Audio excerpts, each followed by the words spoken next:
Good morning, students. Today we are going to do nitrates, and the topic is related to MSc final year analytical chemistry.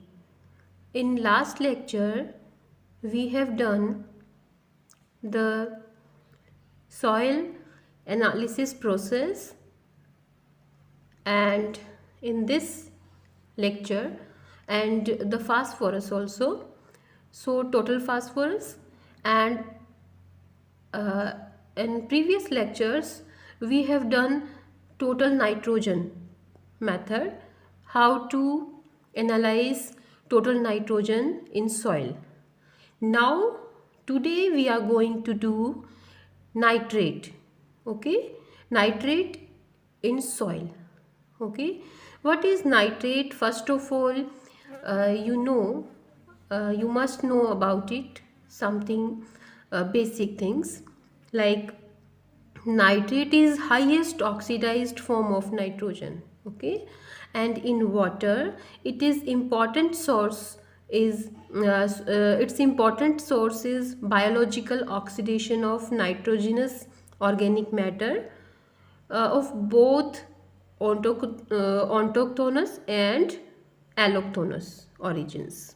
Okay, तो nitrates जो हैं वो सबसे highest oxidised form होते हैं nitrogen की, और पानी के अंदर या वाटर के अंदर ये कैसे आते हैं या इसका सोर्स क्या है, तो दोनों तरह के जो सोर्स हैं ऑटोक्थोनस और एलोक्थोनस सोर्सेज जो हैं उससे उसका जो ऑर्गेनिक मैटर होगा उससे ये आएंगी। ठीक है, अब इसके बाद में हम बात करते हैं कि डोमेस्टिक सीवेज जो होता है, डोमेस्टिक सीवेज और एग्रीकल्चर जो रन ऑफ होता है वो इसके सोर्सेज होते हैं एक्चुअली। जैसे हमने पिछले लेक्चर में फॉस्फोरस के बारे में बात की थी कि जो फॉस्फेट है वो एक्चुअली पोल्यूशन का इंडिकेशन है कि यहाँ पर जो है फॉस्फेट आया है, इसका मतलब कि यहाँ पर कहीं ना कहीं हमें पोल्यूशन मिलेगा। इसी तरह से हम बात कर रहे हैं कि डोमेस्टिक सीवेज और एग्रीकल्चर रन ऑफ होता है जो, उसके अंदर ये आता है, और उसके अंदर ये आने का जो एक मेन रीज़न है वो कि नाइट्रोजन जो है वो हम इसका खाद के रूप में बहुत ज़्यादा प्रयोग कर रहे हैं। Means we are using as a fertilizer. Okay, so इसमें यहाँ पर हम बात करते हैं कि थोड़ा सा और बेसिक हम बात करें तो metabolic waste of aquatic community and dead organisms. ठीक है, यानी डेड ऑर्गेनिजम्स हैं, ठीक है, तो और यह मेटाबॉलिक वेस्ट होता है उसकी वजह से, तो वो भी हमारे इस नाइट्रोजन का जो है मेन सोर्स है। अब यहाँ पर एक कुछ और भी है, इसमें बात करेंगे हम बैक्टीरियाज़ की कि यहाँ पर नाइट्रीफाइंग बैक्टीरिया होते हैं, वो भी एक बहुत इम्पॉर्टेंट रोल प्ले करते हैं। जैसे नाइट्रोबैक्टर बैक्टीरिया है, आपने पढ़ा होगा कि सॉइल के अंदर नाइट्रोबैक्टर बैक्टीरिया है, नाइट्रोसोमनास है, एमनीफाइंग बैक्टीरियाज होते हैं ये। तो अब ये जो है ये जो नाइट्रोजन है ये कहाँ से आ रही है, ये इसका जो ऑर्गेनिक मैटर है ये कई तरह से हमारे पास नाइट्रेट आ रहा है, और सॉइल में भी आ रहा है, वाटर में भी आ रहा है। इसी तरह से अगर आप पूरा अगर एल्गीज वगैरह देखते हैं तो उसमें भी जैसे एजोबैक्टर है और एनाबीना है, नोस्टोक है, ये जो ब्लू ग्रीन एल्गीज होती हैं, इनके अंदर भी क्या होता है कि नाइट्रोजन जो है वो उसको नाइट्रेट में ये फिक्स कर देते हैं। ठीक है, तो इसीलिए, और ग्राउंड वाटर के अंदर अगर आप देखें तो उसमें जो नाइट्रेट्स होते हैं वो सॉइल से छन छन के आ जाते हैं। ठीक है, या फिर कंटेमिनेशन भी हो सकता है। तो इस तरह से हम बात करते हैं कि नाइट्रेट हमारे पास एक ऐसा फॉर्म है नाइट्रोजन का जो मोस्ट ऑक्सीडाइज्ड है, और वो हर तरह से आ रहा है इसमें। The high concentration of nitrate in water is indicative of pollution. Okay, तो यहाँ पर हमारे पास जो भी सैंपल है, अगर हम वाटर का अगर हम देखते हैं तो वाटर के अंदर जो कंटेमिनेशन अगर होगा या पोल्यूशन होगा, वो अगर यहाँ पे नाइट्रेट ज़्यादा आ रहा है, इट मीन्स कि यहाँ पे high concentration of nitrate show करता है कि पोल्यूशन है. Okay, and this is an important plant nutrient also. When present in excess, it causes इसमें जो एल्गीज होती हैं, ठीक है, उसमें जो इसमें ब्लूम्स आते हैं, एल्गल ब्लूम्स बोलते हैं उसको. तो ये जो है ये एक ऐसा न्यूट्रिएंट भी है जो बहुत ग्रोथ कर देता है, एल्गी की फुल ग्रोथ कर देता है. तो ये नाइट्रेट जो है वो बहुत हाई रोल कर रहा है. इसमें एक चीज़ और भी है जो हमें पता होनी चाहिए कि बहुत ज़्यादा, मतलब 40 मिलीग्राम से ज़्यादा अगर आपके उसमें जो है नाइट्रेट की मात्रा है जो भी सैंपल में, या फिर जो है पानी में या मिट्टी में, पानी की बात ही कर रहे हैं हम अभी एक बार, वाटर में, तो वाटर के अंदर जो है अगर इसकी मात्रा ज़्यादा है तो ब्लू बेबी डिजीज़ भी हो सकती है.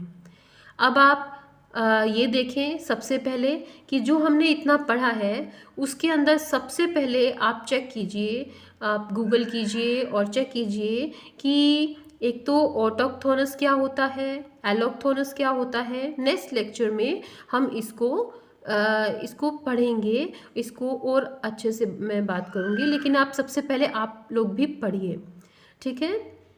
और इसके अलावा ब्लू बेबी डिजीज़ जो है वो उसको भी आप पढ़िए कि वो क्या होती है. This is basic. ओके, अब देखिए कि हम लोग दो मेथड जो होते हैं उसके लिए अभी हम जो है सॉइल एनालिसिस कर रहे हैं, लेकिन नाइट्रेट जो है उसके बारे में पता होना चाहिए, इसीलिए मैं आपको ये थोड़ा बता रही हूँ. और इसके मेथड लगभग सेम ही हैं. तो यहाँ पर हम दो मेथड यूज़ करते हैं, एक तो ब्रूसिन मेथड होता है और एक फिनोल डाइसल्फोनिक एसिड मेथड होता है, ठीक है. तो हम मेथड यूज़ कर लेते हैं. So for determining nitrate in soil, तो सबसे पहले हमें मटेरियल क्या क्या चाहिए होगा.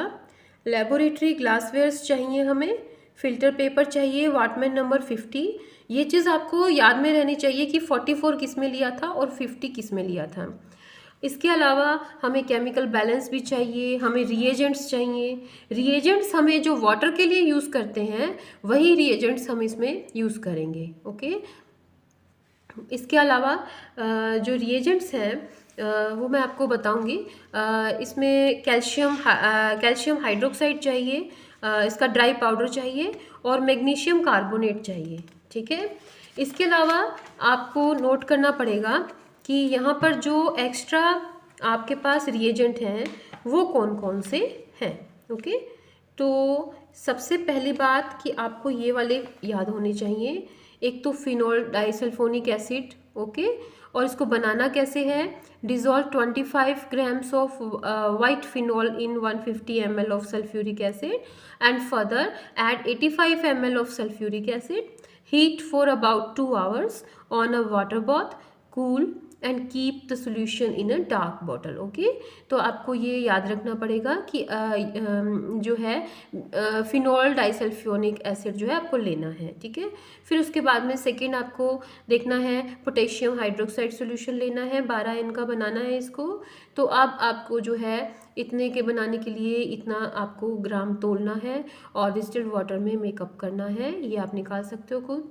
और उसके बाद में स्टैंडर्ड नाइट्रेट सॉल्यूशन बनाना है आपको. नाइट्रेट सॉल्यूशन जो है बनाने के लिए हम लोगों को ये प्रोसेस लेना है कि 0.722 ग्राम्स जो हाइड्रस पोटेशियम नाइट्रेट है उसको डिस्टिल्ड वाटर के अंदर 1 लीटर ऑफ स्टॉक सॉल्यूशन बनाना है.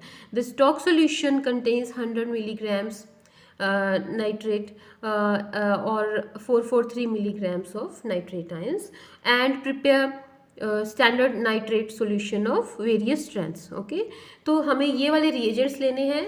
आप इसको पॉज करके और स्क्रीनशॉट भी ले सकते हैं, ठीक है। और इसके बाद में हमें ऐड जो करना है, इसके अलावा जो रिएजेंट लेने हैं वो ये लेने हैं। मीन्स जो रिएजेंट पहले ले लिए हैं वो वाटर के लिए यूज़ हो रहे थे, अब एक्स्ट्रा जो रिएजेंट लेने हैं वो इसमें कॉपर सल्फेट है एक्सट्रैक्शन के लिए, ठीक है। और उसके लिए 12.5 ग्राम्स ऑफ कॉपर सल्फेट लेना है हमें। 100 ml में इसका सोल्यूशन बनाना है, मेकअप करना है और डिज़ोल्व करना है हमें 0.6 ग्राम सिल्वर सल्फेट को डिस्टिल्ड वाटर में, और उसका मेकअप करना है 100 ml में। इसी तरह से मतलब सिल्वर सल्फेट लेना है, कॉपर सल्फेट लेना है, और इसी तरह से हमें जो हमने ए और बी सोल्यूशन लिए हैं, अब हम क्या करेंगे कि ए और बी सोल्यूशन को हम जो है मिक्स 20 ml एंड इसका 20 ml मिक्स करके और फिर 100 ml का मेकअप कर लेंगे और फिर इसको डाइल्यूट कर लेंगे 1 लीटर तक। तो हमारे पास जो बनेगा वो नाइट्रेट एक्सट्रैक्शन बन जाएगा।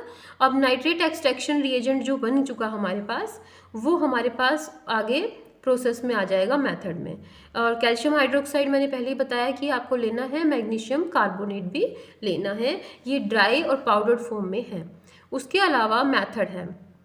अब मेथड में क्या करना है, क्योंकि हम सॉइल ले रहे हैं तो सॉइल को सबसे पहले ड्राई करेंगे और ड्राई करने के बाद में 50 ग्राम ऑफ इट एंड इसमें एक जो है 50 ग्राम्स जो है इसको लेंगे हम लोग, और इसका जो है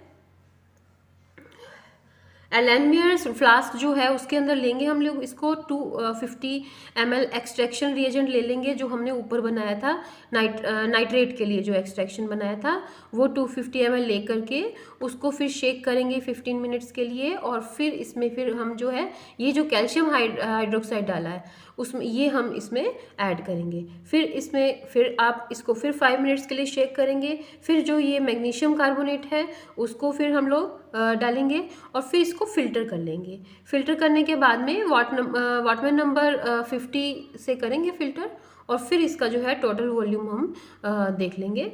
तो अब क्या है कि नाइट्रेट जो है, डिटर्मिनेशन ऑफ नाइट्रेट जो है, तो हम इसको 2 मेथड से करते हैं। तो इसमें हम यहाँ पर जो मेथड यूज़ कर रहे हैं वो ब्रूसिन मेथड नहीं है, वो फिनोल डाइसल्फोनिक एसिड मेथड है। ओके, तो इसके अलावा जो कैलकुलेशन है उसमें है F/V/1000/W। ओके, तो यहाँ पर F जो है वो हमने फिल्ट्रेट जो लिया है उसका जो मिलीग्राम पर लीटर में है कितना है, और टोटल वॉल्यूम जो इसका पूरा फिल्ट्रेट का है वो, और वेट ऑफ ड्राइड सॉइल, ठीक है। जो सॉइल हमने सैम्पलिंग के लिए ली है उसमें हमने ड्राई की थी, क्योंकि मैंने आपको पहले भी बताया था कि जो भी आप ले रहे हैं ड्राइड सॉइल ले रहे हैं या, तो वो चीज़ आप जो है आपको पता होनी चाहिए कि जब सॉइल लेते हैं तो उसको पहले ड्राई करेंगे, ठीक है। तो ये मेथड्स हैं ओनली, और ये छोटे छोटे मेथड्स हैं आपको, लेकिन इसको आपको लेबोरेटरी टेक्निक्स भी आनी चाहिए और इसमें आप एक्सपर्ट भी होने चाहिए कि आप सॉल्यूशन किस तरह से मेकअप करते हैं और किस तरह से आप जो है आंसर निकालते हैं, सही आंसर जो है इसका आता है, ठीक है। तो अभी नाइट्रेट कर लिया हमने। नेक्स्ट टॉपिक जो है हमारा वो हम दूसरे पैरामीटर्स लेंगे। Okay, thank you.